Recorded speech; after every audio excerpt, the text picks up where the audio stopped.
سلام، امیدوارم حالتون عالی باشه. قراره در کنار همدیگه یک دوره 308 روزه رو استارت بزنیم که تو این دوره قراره کلی اتفاق خفن بیفته. از افزایش سطح زبانتون گرفته تا پیدا کردن روتین صبحگاهی مخصوص خودتون.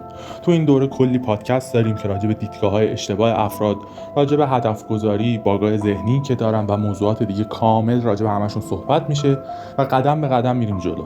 تنها کاری که لازم انجام بدید اینه که استوریا و پست‌ها رو قدم به قدم دنبال کنید و اینو بدونید که موفقیت یک شبه حاصل نمیشه و کسایی که توی عرصه‌های مختلف موفق هستن این موفقیت رو روز به روز قدم به قدم به دست آوردن و یک شبه نبوده که بخوابن و بیدار بشن و اون موفقیت رو یک شبه تو دست خودشون داشته باشن. برای همین برای خودتون هدف بذارید، با ما همراه بشید. کلی اطلاعات جدید و آپدیت قراره بهتون داده بشه که بتونید توی زندگی روزمره خودتون و اطرافیانتون ازش استفاده کنید.